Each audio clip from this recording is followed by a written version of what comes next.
നമസ്കാരം. ഇന്നത്തെ നമ്മുടെ വലിയൊരു ടോപ്പിക് തന്നെയാണ് നമ്മളിന്ന് സംസാരിക്കാൻ പോകുന്നത്. ഒരു വളരെ ഗുരുതരമായ വിഷയത്തെക്കുറിച്ച് തന്നെയാണ്. കേരളത്തെ ഉറക്കമില്ലാത്ത വലിയൊരു പ്രശ്നം. കുറച്ച് ദിവസങ്ങളായി സോഷ്യൽ മീഡിയയിൽ ഏറ്റവും കൂടുതൽ ചർച്ച ചെയ്യപ്പെടുന്ന വിഷയം ഇതാണ്. ഒരു വശത്ത് ഹിമവൽ ഭദ്രാനന്ദ, ത്വക്ക് സ്വാമി ഒരു പ്രസ് മീറ്റ് വിളിച്ചു ലഹരി മാഫിയ കിങ്ങിന്റെ പേര് സൂചിപ്പിച്ചു. മറുവശത്ത് big boss fame Sai Krishna Mohanlal ലഹരിക്കെതിരെ ഇറങ്ങും എന്ന് ആരെങ്കിലും വിചാരിക്കുന്നുണ്ടോ എന്ന് നേരിട്ട് ചോദ്യവും ചോദിച്ചു. ഇന്ന് ഈ വിഷയം 3 ഭാഗങ്ങളായി നമ്മൾ ഡീറ്റെയിൽ ആയി നോക്കാൻ പോവുകയാണ്. ആദ്യം ഈ കോൺട്രവേഴ്സിയുടെ ഉത്ഭവം എവിടെ നിന്നാണെന്ന് നോക്കാം. ഹിമവൽ ഭദ്രാനന്ദ, ത്വക്ക് സ്വാമി എന്നറിയപ്പെടുന്ന ഇയാൾ കഴിഞ്ഞ ദിവസം ഒരു പ്രസ് മീറ്റ് വിളിച്ചു. ആ പ്രസ് മീറ്റിൽ അദ്ദേഹം പറഞ്ഞ കാര്യങ്ങൾ കേരളം ഞെട്ടലോടെ ശ്രദ്ധിക്കുകയായിരുന്നു. ഒന്നാമതായി, കേരളത്തിൽ ഇപ്പോൾ നടക്കുന്നത് നർക്കോട്ടിക്സമാണ്. കേരളം ലഹരി കച്ചവടമല്ല, ഇതൊരു ഓർഗനൈസ്ഡ് ടെററിസമാണ്. ഇതാണ് ഹിമവൽ ഭദ്രാനന്ദയുടെ ക്ലെയിം പുറത്തു വന്നത്. രണ്ടാമതായി, കേരളത്തെ തകർക്കാനാണ് ഈ ശ്രമം. ഇതൊരു റാൻഡം സ്റ്റേറ്റ്മെന്റ് അല്ല, ഇന്റർനാഷണലായ ഒരു വലിയൊരു പ്ലാൻ തന്നെയാണ് ഇതിന് പിന്നിലുള്ളത് എന്നും ഹിമവൽ ഭദ്രാനന്ദ ആരോപിക്കുകയായിരുന്നു. ഏറ്റവും ഗുരുതരമായ ആരോപണം, കൊച്ചിയിൽ മുളക് എന്ന പേരിലുള്ള ഹോട്ടൽ നടത്തുന്ന ഒരു ബിസിനസ്സുകാരൻ ലഹരി ഒഴുക്കുന്നു. ഇങ്ങനെയൊരു അലിഗേഷൻ ആ പ്രസ് മീറ്റിൽ ഉന്നയിക്കുകയായിരുന്നു. ഇനി ആ 2 അക്ഷരം പേരുള്ള ആൾ ആരാണെന്ന ചോദ്യം ഉയർന്നു വന്നു. ഹിമവൽ ഭദ്രാനന്ദ ആ പ്രസ് മീറ്റിൽ പേര് നേരിട്ട് വെളിപ്പെടുത്തിയില്ല. പക്ഷെ ആ സ്റ്റേറ്റ്മെന്റ് സോഷ്യൽ മീഡിയയിൽ വൈറലായ ഉടനെ റെസ്പോൺസുമായി രംഗത്ത് വന്നു. Big boss fame Sai Krishna തന്നെ സോഷ്യൽ മീഡിയയിൽ ഒരു വീഡിയോ ഇട്ടു. ആ വീഡിയോയിൽ അദ്ദേഹം ഒരു കാര്യം ക്ലിയറായി പറയുന്നുമുണ്ട്. ഹിമവൽ ഭദ്രാനന്ദ പ്രസ് മീറ്റിൽ സൂചിപ്പിച്ച ആൾ OG സുനിൽ തന്നെയാണ്. OG സുനിൽ ഒരു പ്രൊഡ്യൂസർ കൂടിയാണ് ഇദ്ദേഹം. OG's കാന്താരി, ഇതാണ് ഇദ്ദേഹത്തിന്റെ എസ്റ്റാബ്ലിഷ്മെന്റ്. കൊച്ചിയിൽ ഈ എസ്റ്റാബ്ലിഷ്മെന്റും ഓപ്പറേറ്റ് ചെയ്യുന്നുണ്ട്. സായി കൃഷ്ണ പറഞ്ഞ കാര്യങ്ങൾ ഇങ്ങനെയാണ്. ഹിമവൽ ഭദ്രാനന്ദ മാത്രമല്ല, ഇതിനു മുൻപ് OG സുനിലിനെ കുറിച്ച് ഗുരുതരമായ ആരോപണങ്ങൾ ഉന്നയിക്കപ്പെട്ടിട്ടുണ്ട്. മരട് അനീഷ് അടക്കമുള്ള ഇതിനു മുൻപ് OG സുനിലിനെ കുറിച്ച് പബ്ലിക്കായി തന്നെ സംസാരിച്ചിട്ടുമുണ്ട്. ഇത്രയും ആരോപണങ്ങൾ ഉണ്ടായിട്ടും ഒടുവിൽ ഒരു ഇൻവെസ്റ്റിഗേഷൻ നടത്തിയിട്ടില്ല. ഇത് സംശയിക്കേണ്ട കാര്യം തന്നെയാണ്. OG സുനിലിന്റെ റെസ്പോൺസിനെ കുറിച്ചും സായി കൃഷ്ണ സംസാരിക്കുകയായിരുന്നു. ആരോപണങ്ങൾ ഉന്നയിക്കുമ്പോൾ OG സുനിൽ പറഞ്ഞ വാക്കുകൾ, തെരുവ് പട്ടികളെ കുരയ്ക്കും, ഞാൻ അതൊന്നും കേൾക്കേണ്ട കാര്യമില്ല എന്നതാണ്. ഇതാണ് അദ്ദേഹത്തിന്റെ റിയാക്ഷൻ. ഇത് കേൾക്കുമ്പോൾ ഒരു ക്വസ്റ്റ്യൻ ഉയർന്നു വരും. ഇത്രയും ഗുരുതരമായ ആരോപണങ്ങൾ, ക്രിമിനലുകൾക്ക് പോലും പബ്ലിസിറ്റി, OGനെ പോയിന്റ് ചെയ്ത് സംസാരിക്കുമ്പോൾ ഒരു ഒഫീഷ്യൽ ഇൻവെസ്റ്റിഗേഷൻ ഇല്ലാത്തത് എന്തുകൊണ്ടാണ് ഇത് കണ്ടിന്യൂ ചെയ്യുന്നത് എന്ന് തന്നെയാണ് പ്രേക്ഷകരും ചോദിക്കുന്നത്. ഇനി ഏറ്റവും സെൻസിറ്റീവായ കാര്യത്തിലേക്ക് വരാം. ഇതുവരെയുള്ള ഏത് സർക്കാരും OGയെ ടച്ച് ചെയ്തിട്ടേ ഇല്ല. ഇതാണ് സായി കൃഷ്ണയുടെ ആരോപണം. OG റിലേറ്റബിളായ ഒരു ഇഷ്യൂ കഴിഞ്ഞ് സിസ്റ്റമിൽ ഉള്ളവർ ഡീറ്റെയിൽ ചോർത്തി കൊടുത്തിട്ടുണ്ട്. ആ ഇൻഫോർമേഷൻ ഉപയോഗിച്ച് കേസുകൾ അടക്കിയിട്ടുമുണ്ട്.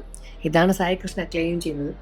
BJPയുടെ ഒരു പ്രൊട്ടക്ഷൻ ലെയർ OG സുനിലിനുണ്ടോ എന്ന ചോദ്യവും ഇദ്ദേഹം ഉന്നയിച്ചു. ഒരു ഡൗട്ടായി തന്നെയാണ് അദ്ദേഹം ഉന്നയിച്ചത്. ഇവിടെ ഒരു കാര്യം ക്ലിയർലി അണ്ടർസ്റ്റാൻഡ് ചെയ്യണം. ഇതൊക്കെ അലിഗേഷൻസ് മാത്രമാണ്, പ്രൂവ് ഫാക്ട്സ് അല്ല. OG സുനിൽ ഇതുവരെ ഒരു കേസിലും കൺവിക്റ്റ് ആയിട്ടുമില്ല. കോർട്ടിൽ പ്രൂവ് ആവണമെങ്കിൽ എവിഡൻസ് വേണം. ആരുടെയും കയ്യിൽ ഇതുവരെ കോൺക്രീറ്റ് ആയിട്ടുള്ള ഒരു എവിഡൻസും ഇല്ല. ഇത് സായി കൃഷ്ണ തന്നെ അഡ്മിറ്റ് ചെയ്ത കാര്യമാണ്. ആ ഹോണസ്റ്റിക്ക് ക്രെഡിറ്റ് ശരിക്കും കൊടുക്കേണ്ടത് തന്നെയാണ്. പക്ഷേ ഒരു സൊസൈറ്റിയിൽ ഒരു ക്വസ്റ്റ്യൻ ചോദിക്കുന്നുണ്ട്. ഇത്രയും ആളുകൾ ഇത്ര ദീർഘമായി ഒരേ ഡയറക്ഷനിൽ പോയിന്റ് ചെയ്യുമ്പോൾ ഇൻവെസ്റ്റിഗേഷൻ നടക്കാതിരിക്കുന്നത് നോർമൽ ആണോ എന്ന കാര്യം. ഇതിൽ ഏറ്റവും വൈറലായ പാർട്ടിലേക്ക് വരാം. ഹിമവൽ ഭദ്രാനന്ദ പ്രസ് മീറ്റിൽ ഒരു കാര്യം കൂടി പറഞ്ഞു. ലഹരി മാഫിയെ ഉടൻ നെറ്റ്വർക്ക് തകർക്കാൻ മോഹൻലാൽ സഹായിക്കുമെന്ന് തന്നോട് പറഞ്ഞിരുന്നു എന്നത്. ഇത് കേട്ടപ്പോൾ സായി കൃഷ്ണ ഒരു റിയാക്ഷൻ നൽകി. ആ റിയാക്ഷനാണ് സോഷ്യൽ മീഡിയയിൽ ഏറ്റവും കൂടുതൽ ശ്രദ്ധിക്കപ്പെട്ടത്. ഇത് കേട്ടപ്പോൾ സായി കൃഷ്ണ പറഞ്ഞത് ഇങ്ങനെയാണ്: മോഹൻലാൽ ഞാൻ കണ്ടതിൽ വെച്ച് ഏറ്റവും സ്വാർത്ഥനായ മനുഷ്യരിൽ ഒരാളാണ്. ഇതൊരു അറ്റാക്ക് അല്ല. സായി കൃഷ്ണൻ ഉടനെ തന്നെ ക്ലാരിഫൈ ചെയ്തു. സെൽഫിഷ് ആയിരിക്കൽ തെറ്റല്ല, ഞാനും സെൽഫിഷാണ്. ഒരു ഡിഗ്രി സെൽഫിഷ് ഇല്ലാതെ നമ്മൾ സർവൈവ് ചെയ്യില്ല എന്നാണ്, മറ്റുള്ളവരെ ഹെൽപ്പ് ചെയ്യില്ല എന്ന് തന്നെയാണ്. പക്ഷേ സായി കൃഷ്ണൻ ചോദിക്കുന്നത്, സ്ക്രീനിൽ കാണുന്ന ആ ഒരു ഹീറോയിസം, ആ ഒരു ധൈര്യം റിയൽ ലൈഫിൽ ഷോ ആകുമോ? ലഹരി മാഫിയ നെറ്റ്വർക്ക് ഇന്ന് നേരെ മോഹൻലാൽ റോഡിലേക്ക് തിരിച്ചു വന്നിരിക്കുന്നു. കൊറോണ കാലത്ത് പാത്രം മുട്ടിക്കൂ എന്ന് PM പറഞ്ഞപ്പോൾ അതിൽ ജോയിൻ ആയ ആളാണ് മോഹൻലാൽ. ആ മോഹൻലാൽ ഇനി ലഹരിക്കെതിരെ ഇറങ്ങുമെന്ന് ഹിമവൽ ഭദ്രാനന്ദ കരുതുന്നുണ്ടെങ്കിൽ ഇവിടെ സായി കൃഷ്ണ ഒരു ബോൾഡ് സ്റ്റേറ്റ്മെന്റ് ഇറക്കുന്നു. അതങ്ങനെ തിങ്ക് ചെയ്യുന്നവരിൽ ഹിമവൽ ഭദ്രാനന്ദ തെറ്റാണ്. ഇത് സോഷ്യൽ മീഡിയയിൽ ഡിവൈഡ് ചെയ്തു. ചിലർ സായി കൃഷ്ണ റൈറ്റ് ആണെന്നും പബ്ലിക് ഫിഗറിൽ റിയൽ റിയാക്ഷൻ ചെയ്യണമെന്നും അവയർനെസ് നൽകരുത് എന്നും മറ്റു ചിലർ മോഹൻലാലിനെ പേഴ്സണലി അറ്റാക്ക് ചെയ്യാൻ ഫെയർ അല്ല എന്നും ഒരു ആക്ടറിന്റെ റോളിന് ഒരുപാട് ലിമിറ്റുകളുണ്ട് എന്നും പറയാൻ തുടങ്ങി.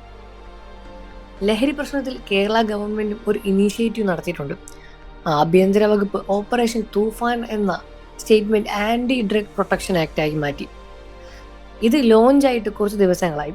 ഈ പ്രൊജക്ടിന്റെ പ്രോഗ്രസും പോസിറ്റീവുമാണ്. ഇങ്ങനെയൊരു ഒഫീഷ്യൽ സ്റ്റേറ്റ്മെന്റും ഉണ്ട്. ഇതൊരു പോസിറ്റീവ് സ്റ്റെപ്പാണ്. ഒരു ഡെഡിക്കേറ്റഡ് ഓപ്പറേഷനിൽ ഈ പ്രോബ്ലമിനെ അഡ്രസ് ചെയ്യാൻ തുടങ്ങിയത്. ഈയൊരു നോളേജ് എല്ലാവർക്കും വേണം. പക്ഷേ ക്വസ്റ്റ്യൻ ഇതാണ്, ഓപ്പറേഷൻ ലോഞ്ച് ആക്കുന്നതിന് one side real result, arrest, convictions, network എല്ലാം കളയുക, ഇതൊക്കെ വിസിബിൾ ആകണം. ഒരു നെറ്റ്വർക്ക് സിസ്റ്റത്തിൽ ഇരുന്ന് പ്രൊട്ടക്റ്റ് ആകുന്നുണ്ടെങ്കിൽ ആ ഓപ്പറേഷൻ, ആ സിസ്റ്റം എങ്ങനെ പെനിട്രേറ്റ് ചെയ്യുന്നുണ്ടോ, ഇത് കാലം പ്രൂവ് ചെയ്യും. അതേപോലെ തന്നെ ഹിമോൽ ഭദ്രാനന്ദ, സായി കൃഷ്ണ ഒരേ ഡയറക്ഷനിൽ ആരോപണം ഉന്നയിക്കുന്ന ഇരുവരുടെയും ക്ലെയിമുണ്ടെങ്കിൽ ഇൻവെസ്റ്റിഗേറ്റ് ചെയ്യേണ്ട ഉത്തരവാദിത്തം ഗവൺമെന്റിൽ തന്നെയാണ്. കേരളത്തിലെ യുവാക്കൾക്കിടയിലാണ് ഇത്രയും വലിയൊരു രൂപത്തിലുള്ള ലഹരി മാഫിയ നടക്കുന്നത് എന്നാണ് പുറത്തുവരുന്ന റിപ്പോർട്ടുകളിൽ മനസ്സിലാക്കുന്നത്. ഇതിനെ കേന്ദ്രീകരിച്ച് കേരള സർക്കാരുടെ പുതിയ പദ്ധതിയിലൂടെ ഒരുപാട് പേര് പിടിക്കാനും തുടങ്ങിയിട്ടുണ്ട് എന്ന് തന്നെയാണ് പുറത്തുവരുന്ന റിപ്പോർട്ടുകളിൽ അറിയാൻ സാധിക്കുന്നത്. സായി കൃഷ്ണ മോഹൻലാലിനെ സ്വാർത്ഥൻ എന്ന് വിളിച്ചതിനെ പറ്റിയും ഇത്തരത്തിൽ വാർത്തകൾ പുറത്തുവിട്ടതിനെ പറ്റിയും എല്ലാം സോഷ്യൽ മീഡിയയിൽ വലിയ രൂപത്തിലുള്ള സംസാര വിഷയങ്ങളും നടന്നുകൊണ്ടേയിരിക്കുകയാണ്. എന്നിരുന്നാലും ഈ വിഷയങ്ങളെല്ലാം തന്നെ വലിയ രൂപത്തിൽ ചർച്ച ചെയ്യേണ്ടിയിരിക്കുന്നു. ഇത്തരത്തിലുള്ള കാര്യങ്ങളെല്ലാം തന്നെ തീരുമാനിക്കേണ്ടത് ഗവൺമെന്റ് തന്നെയാണ്. ഗവൺമെന്റ് ഇനീഷ്യേറ്റീവ് എടുത്ത് ഒരു കാര്യം നടപ്പിലാക്കിയേ അത് കേരളത്തിൽ നടക്കുകയുള്ളൂ. മോഹൻലാലോ മറ്റു താരങ്ങളോ അല്ല ഇത്തരത്തിലുള്ള കാര്യങ്ങൾ മുന്നോട്ട് കൊണ്ടുപോകേണ്ടത് എന്ന് നമ്മൾ മനസ്സിലാക്കണം.